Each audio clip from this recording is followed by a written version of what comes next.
Can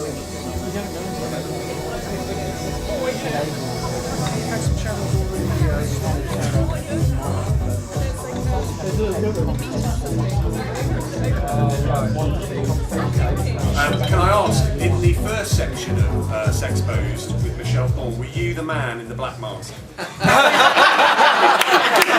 I'll show you later. No, it definitely wasn't me. And it wasn't me on the cameras, but that guy on the camera was genuinely... the story, basically that guy drove for about 5 hours to get there to do that shoot. And he was extremely nervous. Interesting, though. Sorry. What's the average amount of money that they make for the webcam? I don't know, there's plenty of webcam girls in here that'll tell you that. But, well, if they'll tell you that. Basically, if I tell you the story about how we ended up doing this, I read a book called I, Pornographer, which is a self-published book by a guy called Mike Freeman. I read it and I thought it was absolute bullshit. I thought there's no way that this guy is for real with all the stories and everything in there. And it stuck in my head and I couldn't not... you know when you get something in your head and it's stuck in your head? So I got on a plane, I found this guy, he's living in exile in Italy, he's on the run from the Met. He's 78 years old. I found this guy in the middle of nowhere and I basically went and interviewed him. From there I came back with all this footage and I wanted to make a film about him. And, well, I didn't know who else to speak to, so I couldn't get hold of people like Ben Daver. I met Terry Stevens. Terry basically opened all the doors for me. And from that I've met so many interesting people that have these short stories. A film takes a year, 2 years, and costs upwards of 100 grand to make. These short stories, we wanted to do something that we can show some of these shorter stories and what the truth is about the adult industry and the British porn industry, and that's what we wanted to do. So the people that we have interviewed so far are just people that have made themselves available to us. We're also interested in speaking, like we're talking to Webstream today. Did you get the plug there?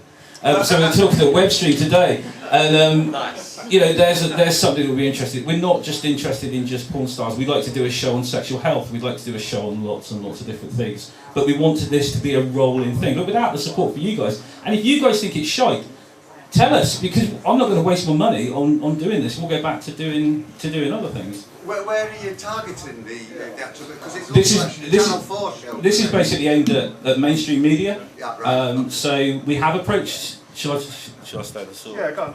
Okay, so we have approached mainstream media. I will come back to you, I promise. And we have approached mainstream media, and the feedback from mainstream media. Shall I use the exact words that you use? Yeah, go ahead. Okay, so the exact words from mainstream media is, where is the black pimp with the tilted rim hat, and there is exact words were hooker on smack. And he said, if you put that in it, we'll buy it. And I said no. So from my point of view, what we want to do, we want to build a trust with you guys, and we want to show the industry for what it is. Because from what I've seen, that the industry is not pimps and hookers on smack. Because I've met some really great people. That's because TV's looking for jeopardy, right? They want the jeopardy. Drama.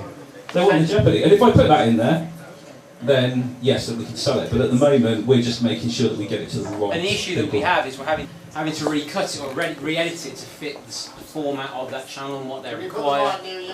Sorry. Is that better? Well, that is better. I thought it was a posh one. We're having to recut it to fit the format of that show and what of that channel and what they require. And that compromises what we're trying to do, and that's trying to be objective here, not trying to tell that same story. So we're quite mindful of that, and that has been an issue when we have been approaching people. And I just think it's quite tiresome to have to try and tell that same old one-sided narrative. No, to say it'd be nice to see porn stars in the day that were friends. Yeah. Behind that, me and Cass have worked together for years on and off.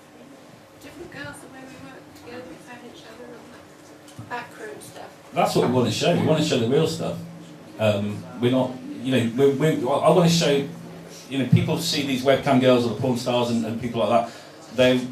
What they don't see, you know, to see Michelle Thorne. How many people have seen Michelle Thorne in a set of joggers? She'd just come back from the gym, and she goes, "I'll go and get changed." No, we'll film you as you are. That's what we want. We want to show the real side of you guys. Porn stars making cups of tea is what you said, yeah? Oh, trying to get Ben Daver to make me a cup of tea, and he did. I made him make me a cup of tea so we could film it. What made you undertake the task to take time out to do this? Well, really, it was a case of we started the Hardcore Guaranteed film, and we just found so many people that were interested to talk to, and we found that talking to you guys, we're media, we're journalists basically, and you guys are pretty much scared of journalists because they've always done the hack.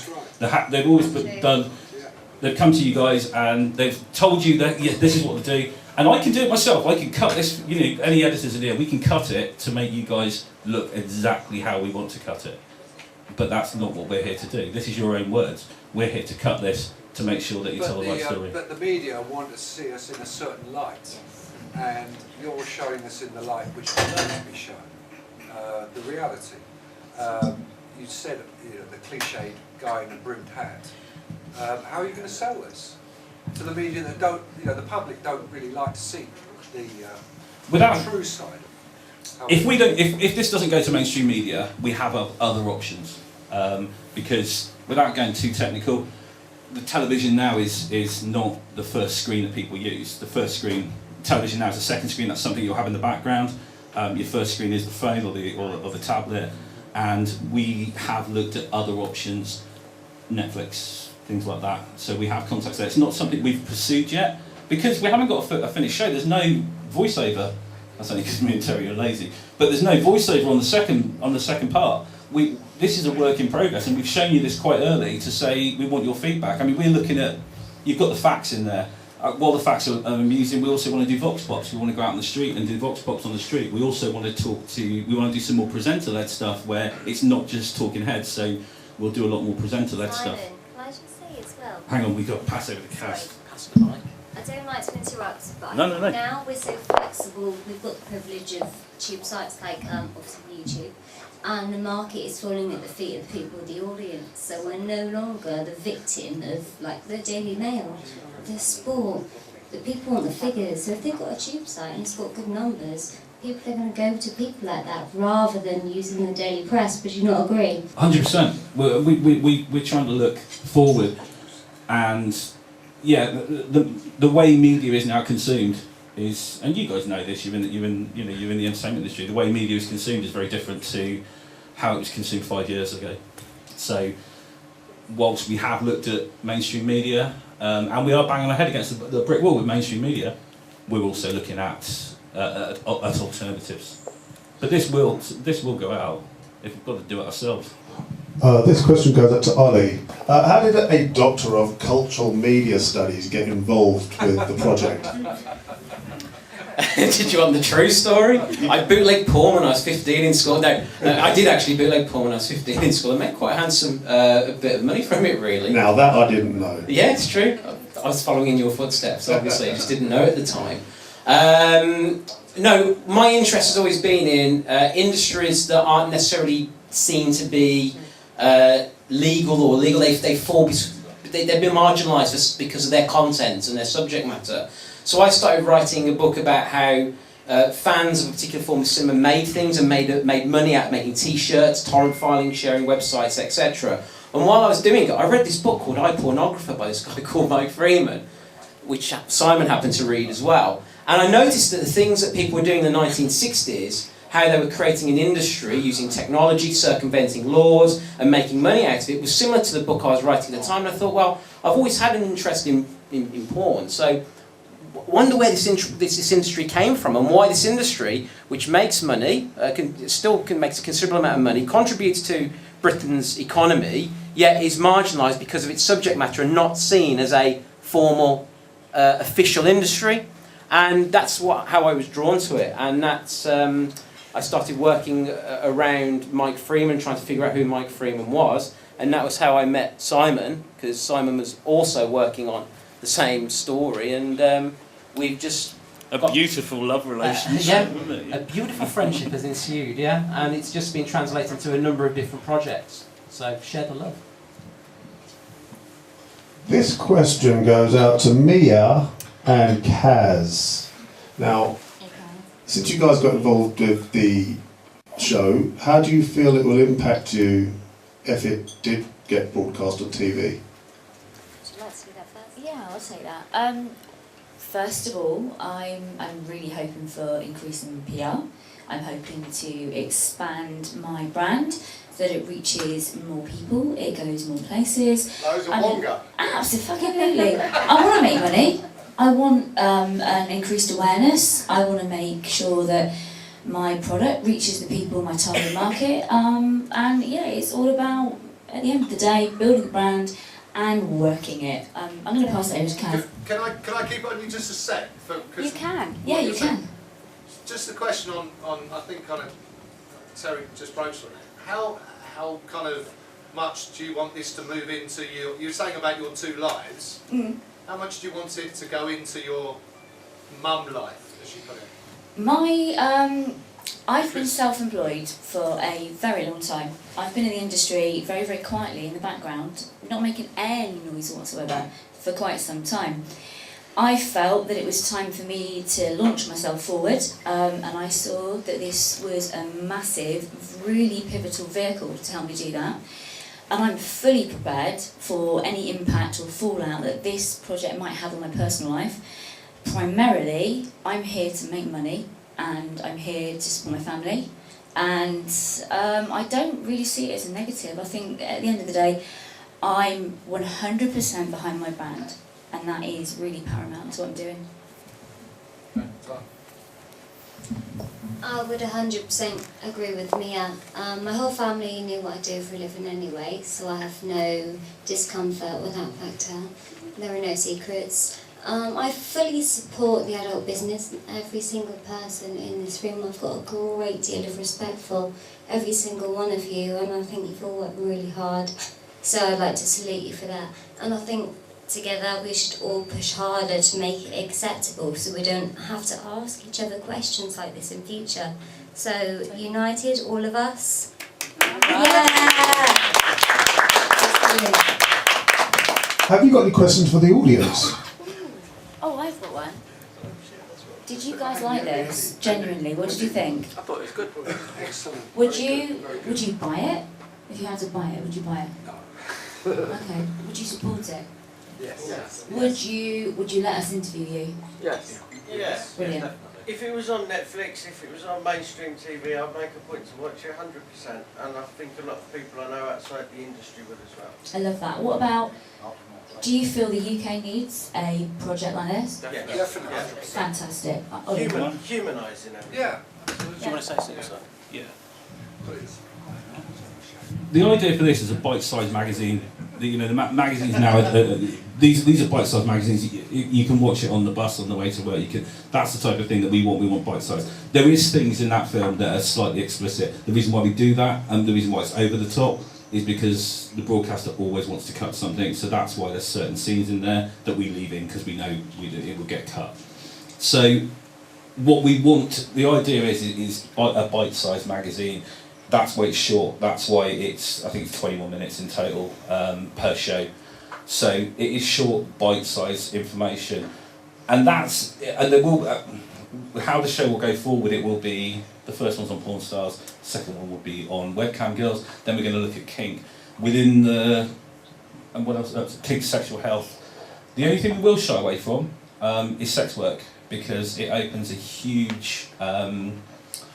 It opens a huge legal issue for us to put that onto television, and with this, we don't have the lawyers at the moment to do that. But it is built in for the second series. So at the moment, we're just concentrating on porn, sexual health, and things like that.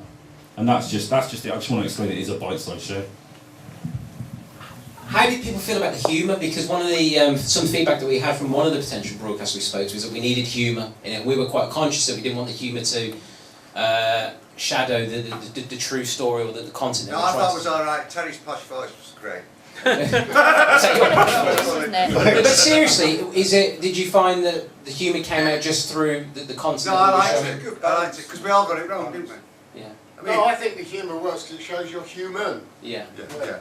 Well, that's what we've been intending intending to do. creatures that do this work. You are human beings. You've got a sense of humour. And that's what because that British jocular jovial attitude around porn is something that we've tried to avoid.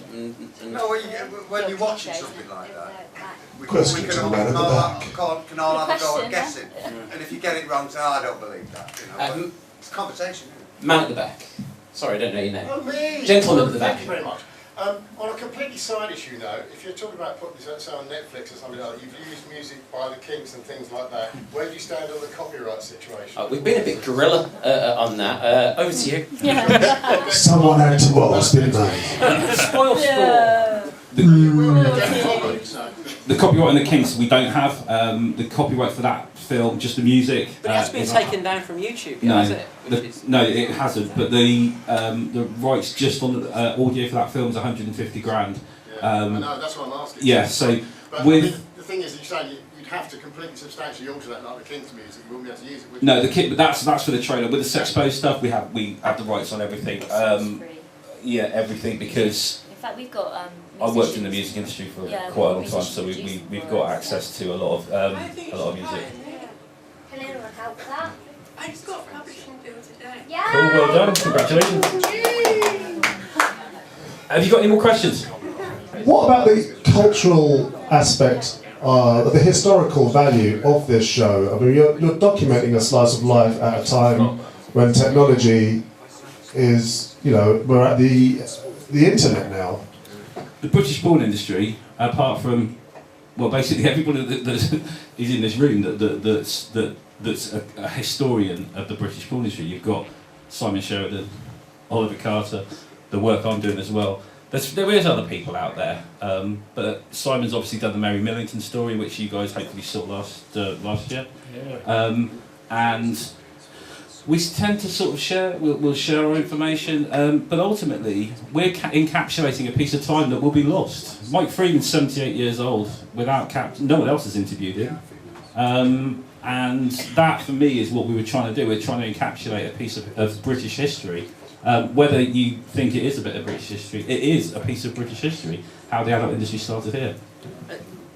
And some of the things we found out, like porn, it's generally assumed that porn was first legalised in Denmark, which it was, but actually porn was being distributed in London in the mid-1960s, hardcore porn, before actually making its way to Denmark, where British porn was deemed to be of particular quality and was distributed for its Britishness. So we were making porn in Britain before the Danish were doing it when it was deemed legal. So I find that quite fascinating. No one ever talks about that, about London and Soho being this area where porn was being made and distributed. No one's ever spoken about that. It's only small bits in books or mentions on websites. No one seems interested. And I think that's absolutely fascinating, that London was a pioneer.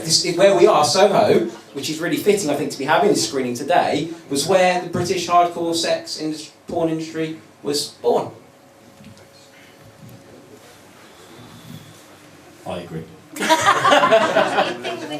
don't have much to say. Soho, just a few years back, was being investigated, and all the peep shows and similar strip shows, things that you know, are not really that seedy when it comes to pornography and what's available. There are a lot worse things, and it was being closed down and deemed as seedy, and we've got to close this down and crack down on these dirty, disgusting things.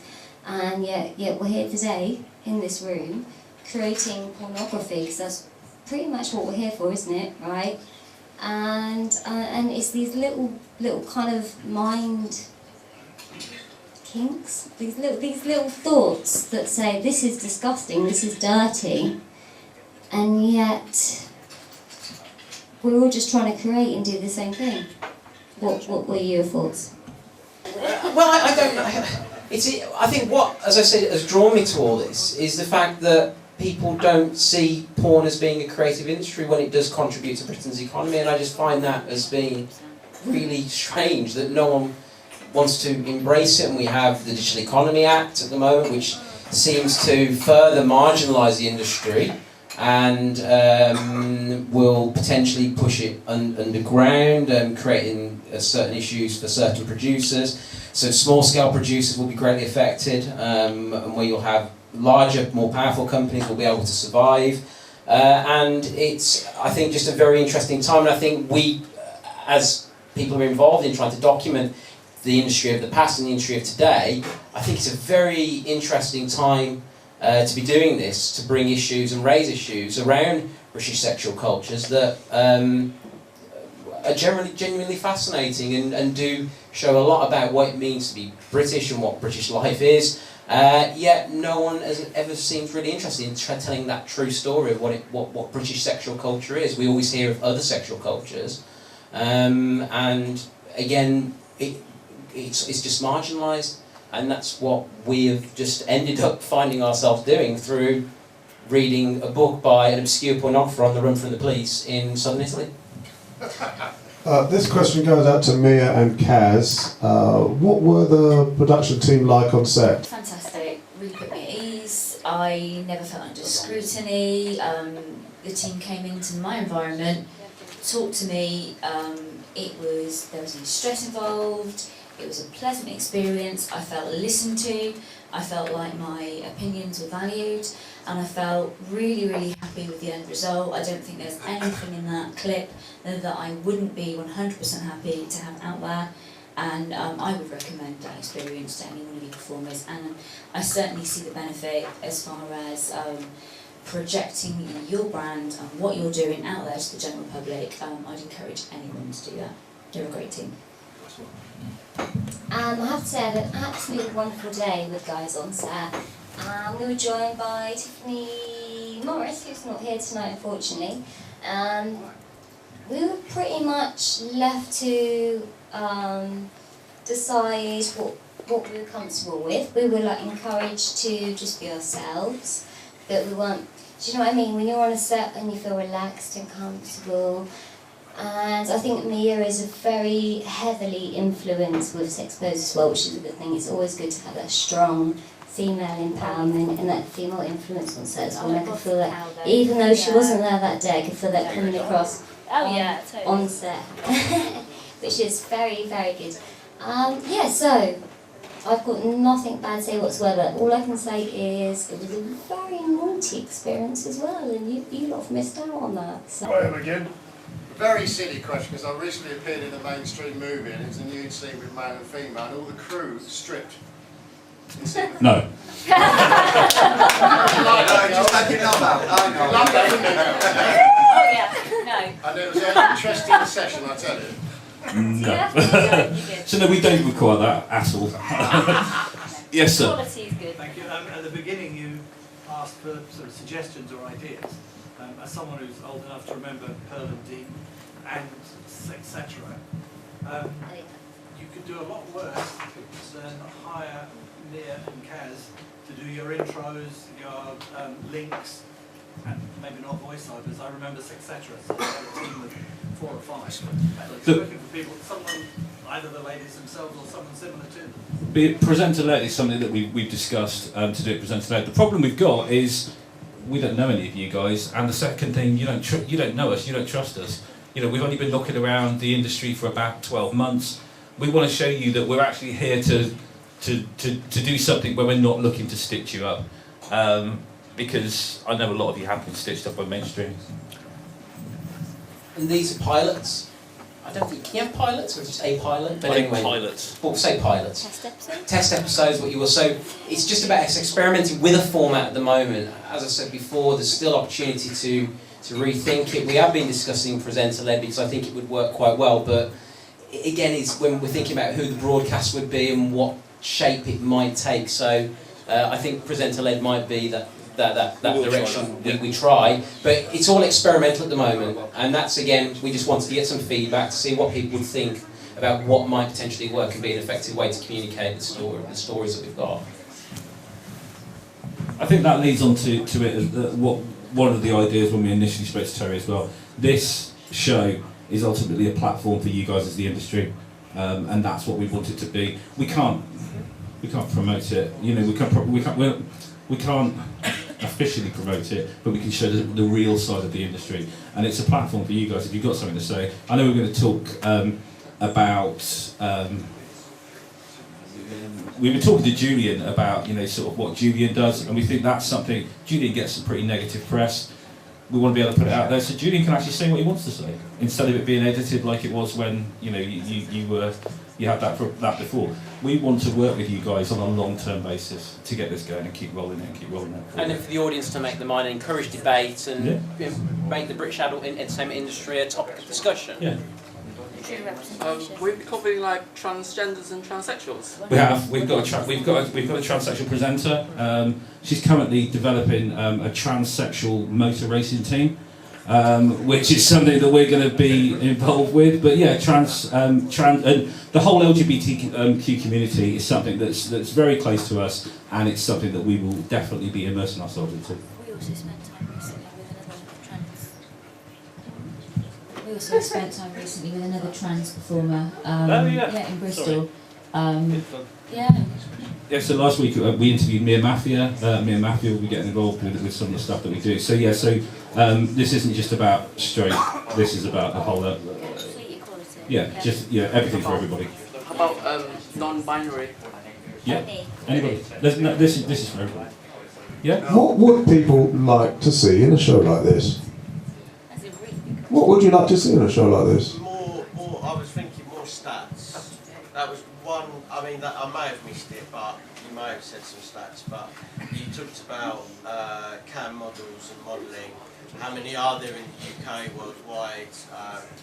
What's a good income? All that kind of rough. What's the average time the ladies stay in the industry? Especially when you do the medical. Well, Gallup's not running many polls on that at the moment, to be fair. I think I can see what you're saying, and I definitely take that on board. It's definitely something that would be useful.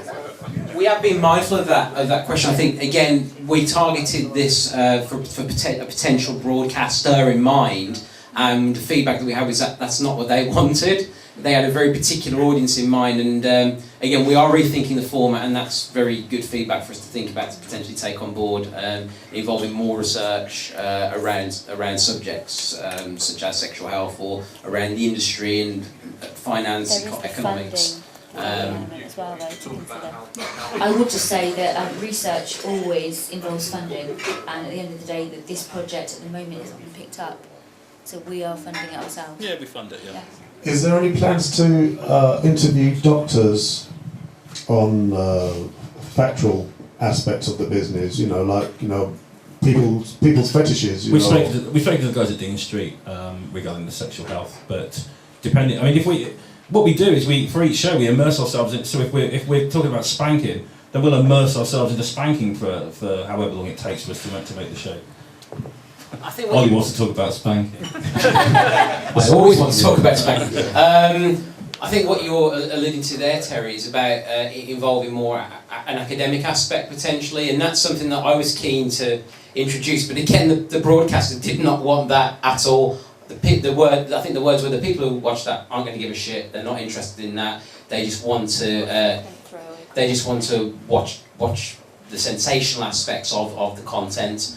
Again, rethinking for a presenter. Well, isn't that the problem though with TV? Yeah. They're not helping with the situation. They are not portraying stereotypes rather than educating people. Yeah, exactly, and that's what we now have. We've now realised through that experience that presenter-led might be the way to go, and having more objective views from experts, very carefully selected experts, I must say, to contribute to the format of the show.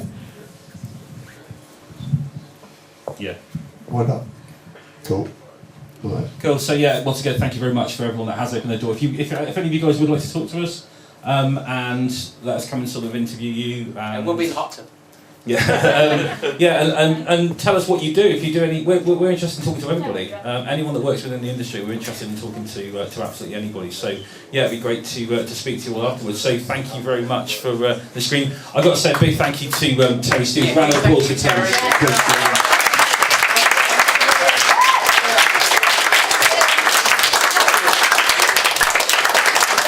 Thank you to all the sponsors.